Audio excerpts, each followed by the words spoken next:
Imagine, just for a moment, that you are taking a stroll. Okay. You're walking through a beautifully manicured 18th century garden, perfectly straight tree-lined avenues in St. Petersburg. Gorgeous. Right. The air is crisp, the gravel is crunching under your feet, and everywhere you look, there are these gleaming white marble statues just nestled into the greenery. Sounds idyllic, honestly. It really does. It feels peaceful. It feels like, well, art for art's sake. But what you are completely unaware of as you admire the scenery is that you aren't just walking through a park. No, not at all. You are walking through a highly weaponized, open-air theater of statecraft. It really is the ultimate bait and switch. I mean, you think you're getting a leisurely afternoon, but you're actually walking right into this brilliantly disguised, three-dimensional propaganda machine. And that is exactly what we are unpacking today. Welcome to the deep dive. We are looking at this incredible document called the Marble Manifesto. Yeah, a fascinating source. It entirely decodes the hidden messaging, what researchers call the Emperor's Stone Code, built into Peter the Great's famous summer garden. It's a total masterclass in visual manipulation. Yeah. We're talking about how a fledgling capital, built literally on a reclaimed freezing marshland, used imported classical mythology to legitimize a brand new empire. It's wild. And for you listening, consider this a shortcut to understanding how architecture and public art have historically been used to manipulate public perception. Oh, absolutely. I promise you, after we decode this garden, you are going to look at the monuments and public spaces in your own city completely differently. You'll never see a statue the same way again. Exactly. But to understand the marble, we really need to understand the mud it was built on. So take us back. Where exactly are we starting with this? Well, we are starting on the banks of the Neva River. And to understand why this garden is so aggressive in its messaging, you really have to look at the geopolitical canvas. Right. So between 1617 and 1700, this specific land, which originally belonged to Veliki Novgorod, was entirely lost to Sweden. The Swedish controlled it. Okay, so it's enemy territory. Exactly. In fact, the very site where Peter the Great would eventually build this magnificent summer garden was initially just a Swedish estate. It was owned by a military officer, a Major Erich von Konau. So it's just a major's riverside property. But then comes the turning point. It's the spring of 1703, and Russian troops push in and reclaim the Neva estuary during the Great Northern War. A massive turning point. Right? Era-defining. Yeah. Because it finally secures Peter the Great's lifelong obsession, which is permanent access to the sea. It completely changes the geopolitical balance of the region overnight. But, Peter doesn't just want to take the land. He wants to make a massive statement. Okay, let's unpack this for a second. Imagine your absolute bitterest rival, like the person you have been feuding with for decades. We all have one, right? Right. You don't just defeat them in a battle. You literally march onto their property, knock down their house, and instantly plant a victory garden right on top of their foundation. Yeah, that is the level of psychological warfare we are talking about here. And the speed of that flex is what's truly staggering. They didn't wait around, did they? Not at all. They didn't even wait for the war to officially end. By the spring of 1704, literally just months after taking the land, a letter arrives in Moscow directly from Peter demanding fragrant herbs. Fragrant herbs? Yeah. Immediately, this former Swedish military outpost is ripped up, and the foundational plantings of the summer garden are laid down right in the mud. I mean, planting some nice-smelling basil on your enemy's lawn is a great start, but let's be real, that doesn't exactly scream global superpower. No, it doesn't. To project real, undeniable authority to the rest of the world, Peter needed a grander strategy. He needed something permanent. And that brings us to his rivalry with the ultimate monarch of the era, Louis XIV of France. The Sun King. I mean, when you think of royal gardens, you think of Versailles, right? Yeah. Absolutely. Louis built Versailles as the ultimate precedent for monarchical branding. But historical records point out a crucial difference between what Louis did in France and what Peter needed to do in Russia. Okay, what was the difference? Well, Louis designed Versailles around a very simple, all-out arrogant concept: I am the state. He used mythological statues purely to demand absolute, unquestioning worship of himself as a divine figure. Got it. So it was essentially a massive ego trip carved in stone. Pretty much. But the Petrine strategy, Peter's strategy, had to be entirely different. Because he wasn't just sitting comfortably on a centuries-old throne demanding worship. Right, he was actively turning Russian society upside down. Exactly. He required a distinctly Russian allegorical program basically using art and mythology as a Trojan horse to deliver a really heavy-handed political message. Because he had to justify his ongoing bloody wars, right? And his incredibly rapid, sometimes brutal modernization of the country. Yeah, he had to explain the why behind all this upheaval. Yeah. So he goes on a massive shopping spree. He dispatches his most educated diplomats and merchants across Europe to hunt down classical antiquities. Just buying up everything. Yeah, you have agents like Yuri Kolokrovov over in Rome digging up ancient statues. And in Venice, there's Sava Ragazinski, a wealthy Serbian merchant. And Ragazinski submits a highly specific roster of necessary statues. Oh, so he's not just buying whatever looks pretty. No, not at all. He's ordering Roman emperors, zodiacs, and very specific abstract concepts personified in stone. Things like peace, war, and justice. Okay, wait, let me push back on this for a second. Sure. Because if I'm an average Russian peasant or even, a traditional Russian noble walking through this garden, I don't read Latin and I probably don't care about niche Italian mythology. Fair point. Did this actually work? Yeah. How do you guarantee the message translates? Wasn't this just an expensive inside joke for Peter and his inner circle? That's a great question, and it really gets to the heart of how this propaganda functioned. First, it's important to remember this garden wasn't for the peasants. Okay. It was strictly for the elite court, foreign diplomats, and the nobility. And what's fascinating here is that among that elite European class, there was actually a strict visual grammar that everyone relied on. What do you mean? Well, European sculptors didn't just guess what peace or mercy should look like. They used a code book. Wait, a literal code book? Yes, specifically a book called Iconologia. It was written by Cesar Ripa and first published way back in 1593. Oh, wow. And it dictated the exact attributes, the props, the poses, the clothing required to depict abstract virtues, vices, and elements. That is so interesting, almost like a visual dictionary for sculptors and educated elites. Exactly.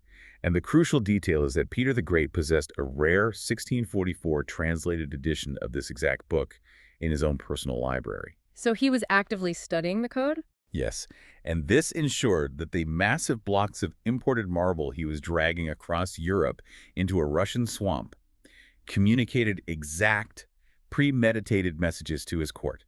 There was zero ambiguity if you knew how to read it. None at all. So, if you knew the code, you could basically read the garden like a manifesto. Let's look at how Peter used this to specifically address his foreign enemies and brag about his military victories. Let's do it.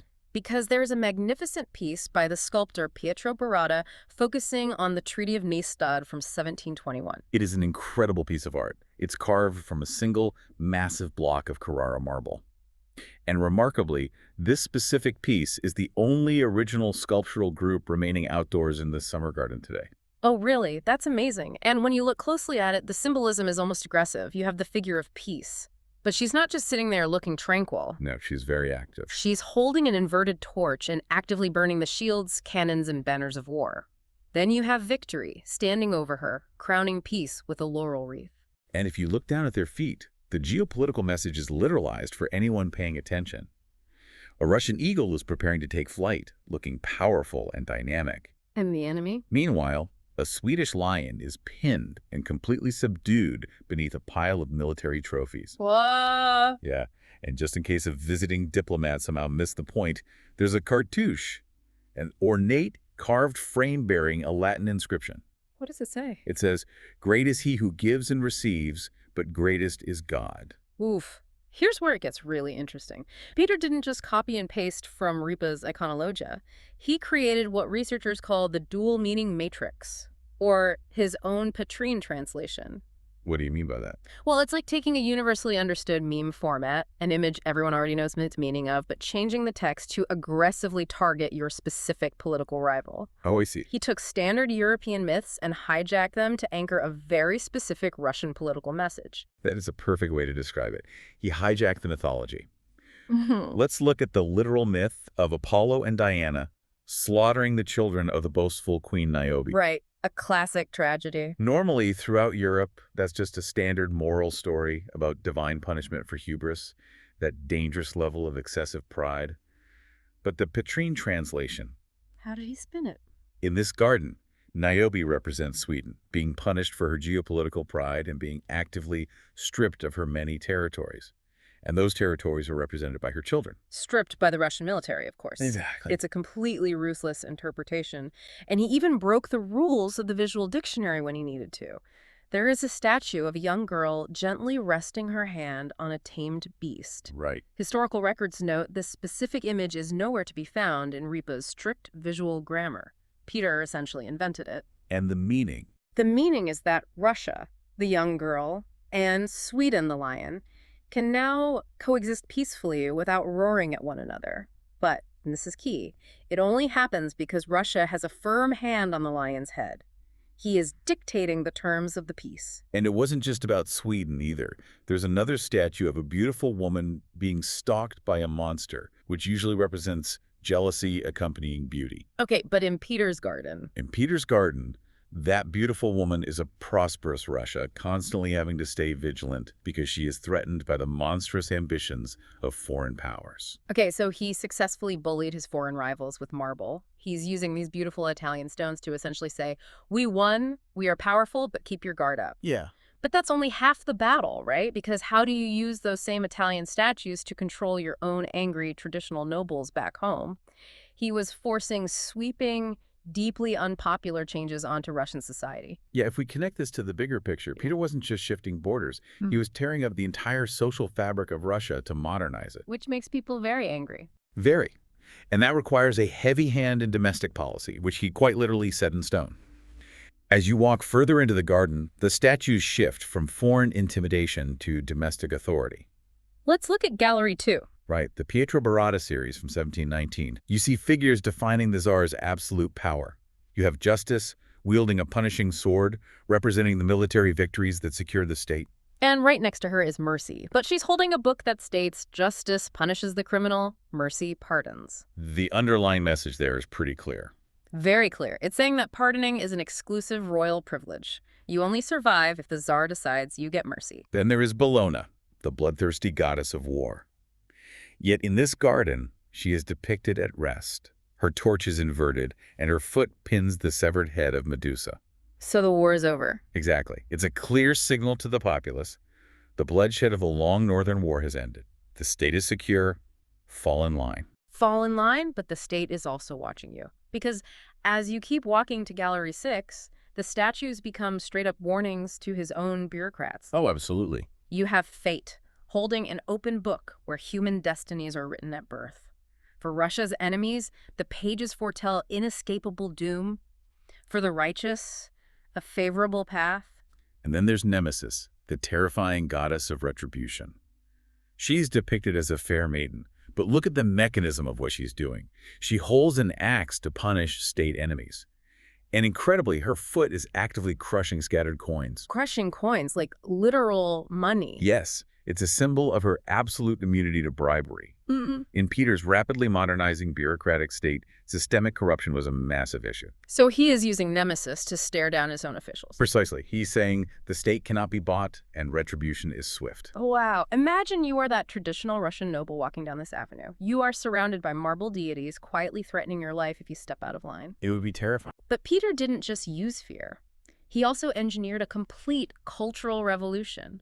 Think about being a noble, used to a very cloistered, deeply religious, traditional way of life. Okay. And suddenly your emperor forces you to change your clothes, physically shave your traditional beard, and attend mandatory mixed-gender parties. Yeah, you're talking about the famous assemblies. Yes. Peter mandated these social gatherings where centuries-old Russian customs were forcefully replaced by European dances, European music, and European etiquette. It must have been a massive, traumatic culture shock for the elite. It definitely was.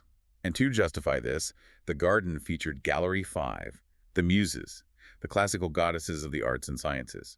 Their physical presence in the garden gave a divine, ancient stamp of approval to these forced European habits. And it wasn't just abstract either. The garden's artistic theme directly mirrored real-life efforts happening just outside the gates. How so? Well, historical records show that Peter's sister, Natalia Alexeyevna, actually ran a free public theater nearby with a troupe of 10 actors and 16 musicians. I didn't know that. Yeah, and inside the garden itself, researchers identified a specific statue as the nymph of the garden.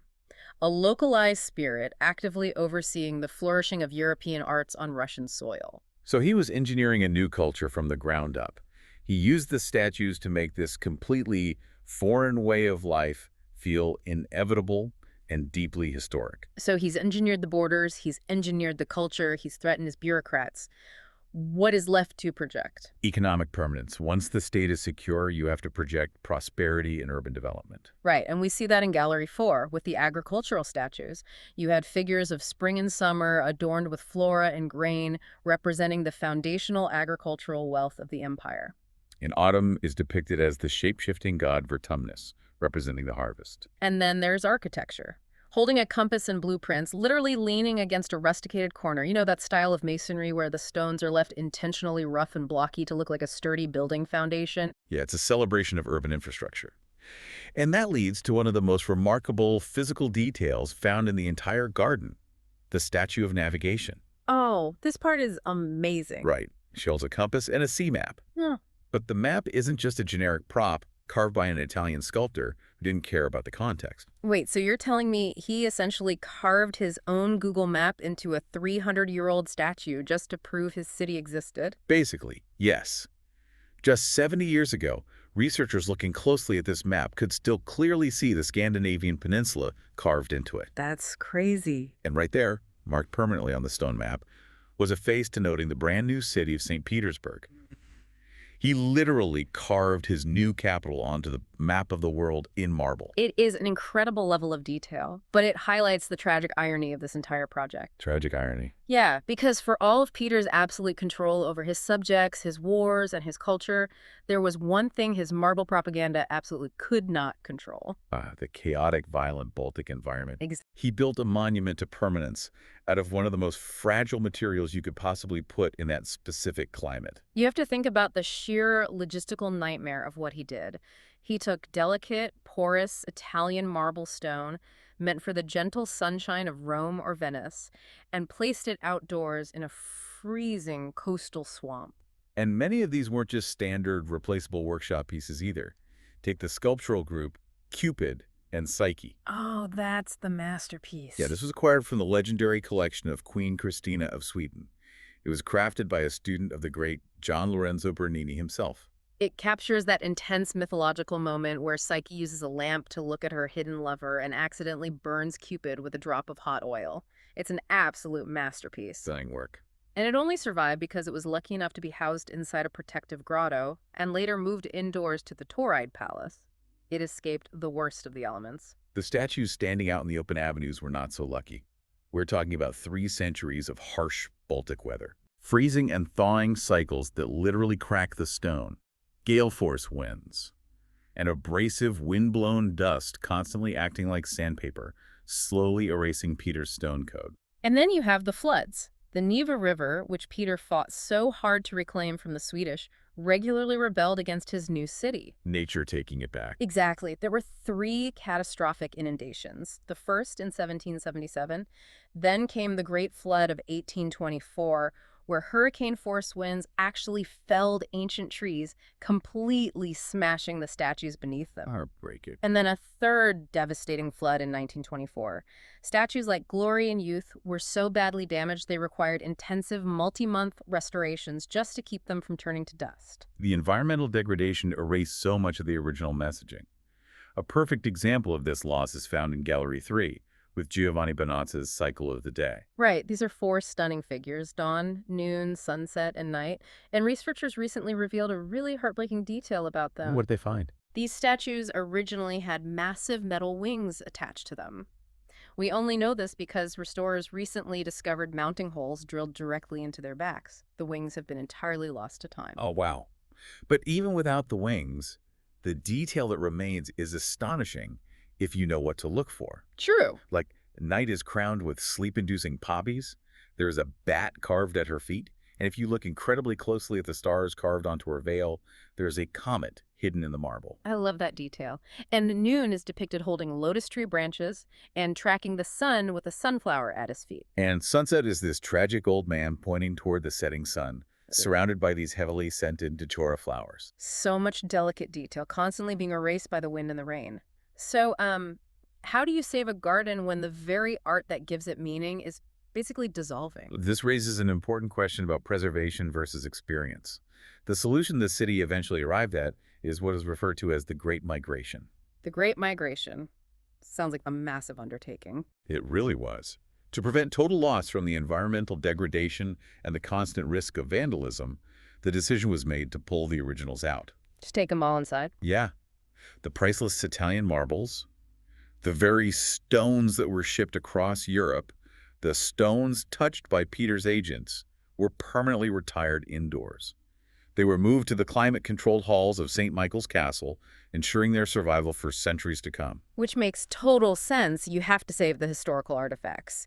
But for you listening, don't worry. If you visit St. Petersburg today, the Summer Garden isn't just an empty park. Right, they didn't just leave it bare. No, exact replicas were meticulously cast from the originals and placed right back along those historic avenues. So, as you walk through the garden today, you are still getting the exact spatial experience that Peter the Great designed. You are still walking through the blueprint. And that is exactly what it is, a blueprint for an empire. We've covered a lot of ground today, but when you step back and look at the whole picture, the sheer audacity of what Peter the Great accomplished here is undeniable. It really is. He didn't just go to Italy and buy 30 statues to decorate a lawn. He orchestrated a sprawling open-air theater to legitimize a new world power. Yeah. He rewrote history, turning the myth of Apollo and Niobe into a monument to Swedish defeat. He mandated the future behavior of his citizens with the menacing anti-corruption presence of justice and nemesis. And he forcefully Europeanized his culture, using the Muses to bless his radical social decrees. The Summer Garden remains the visual, psychological blueprint of the Russian Empire. It really forces you to reconsider the spaces we inhabit every day, doesn't it? Absolutely. Yeah. It leaves you with a profound thought. If a simple, pleasant walk in the park could be a brilliant disguise for a complex, aggressive political ideology in the 18th century, Right. how many public squares, monuments, or urban parks that you walk through in your own city today are subtly dictating a narrative to you without you even realizing you're reading their code? Now there's a thought to leave you with. Next time you see a seemingly innocent statue on your way to work, you might want to stop and look a little closer at what it's holding.